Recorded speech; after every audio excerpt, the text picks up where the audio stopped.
অনেক সময় টাকার বিনিময়ে ফেসবুক পেজ ফলোয়ার বৃদ্ধি করে দেওয়ার জন্য বিজ্ঞাপন আসে, এমনকি মনিটাইজ পেজ বিক্রিও হয়। সেটা কতটুকু অথেন্টিক? এটা খুব একটা গুরুত্বপূর্ণ একটা সাবজেক্ট তুলে ধরেছেন। এটা অনেকেই প্রশ্ন করেছেন এবং এই বিষয়ে আমি একটু বলতে চাই, সেটা হচ্ছে আপনি কখনোই টাকা দিয়ে যে ফলোয়ার বাড়ায় নেবে সেটা এক ধরনের বট এবং সেটা সফটওয়্যার নিয়ন্ত্রিত। অর্থাৎ একটা গ্রুপ থাকে এবং সেটার কোনো ক্যারেক্টারিস্টিক্স থাকে না। পাশাপাশি এই ফলোয়ারগুলো নিলে আপনি সামনের দিকে বিপদে পড়তে পারেন। কারণ ফেসবুক না, সমস্ত সামাজিক মাধ্যমগুলো নানানভাবে এগুলো ফিল্টার করছে। সামনের দিনে হয়তো আরও কঠিন হয়ে যাবে, অর্থাৎ অথেন্টিক বিষয়গুলো চাইবে। তা আপনারা কখনো টাকার বিনিময়ে যে 200 টাকায় 1000 ফলোয়ার দিব, 500 টাকায় 5000 ফলোয়ার দিব, আমাকেও হোয়াটসঅ্যাপে পর্যন্ত মেসেজ করে অনেকে। সো আমি হয়তো এই ধরনের প্রতারণা ফাঁদে অনেকে পড়েও গেছে। আর যে বিষয়টি যে পেজ কেনার ক্ষেত্রে আপনি আপনার অথেন্টিক গ্রুপ অর্থাৎ পরিচিত গ্রুপ ছাড়া কখনো কোনো পেজ কেনা বা লেনদেনে যাবেন না।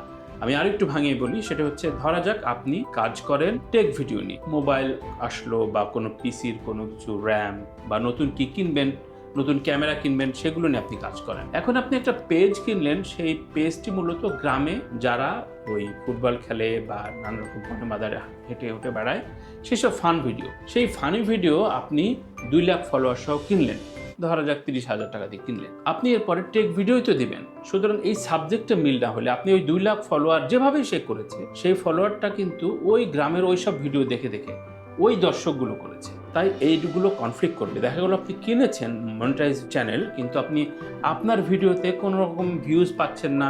পাশাপাশি এটা কিন্তু গ্রামাটিক্যালি কনফ্লিক্ট করে এবং পরবর্তীতে হয়তো ফিল্টারিংয়ে যখন অথেন্টিকেশন আসবে, ফেসবুক যখন দেখবে যে এটা নানান ধরনের, এটা এক ধরনের চ্যানেল হিসেবে মনিটাইজ দিয়েছি, কারণ এগুলো এখন এআই দ্বারা নিয়ন্ত্রিত, সুতরাং খুব সহজে ওরা বুঝতে পারে যে এই চ্যানেলটি, ধরা যাক আমাদের তানভীর তারেক চ্যানেলটি পডকাস্ট নির্ভর, পাশাপাশি অন্যান্য বিভিন্ন রকম কন্টেন্ট আমরা দিই। এটা কিন্তু এআই সহজেই বুঝতে পারে যে এই চ্যানেলটি এই ক্যাটাগরি। সুতরাং অন্য ক্যাটাগরির অনেক বড় চ্যানেল আপনি কম পয়সায় কিনলেন বা ভালো দামে কিনলেন, সেই কিনে কিন্তু আপনি লাভ পাবেন না। তাই সাবধান।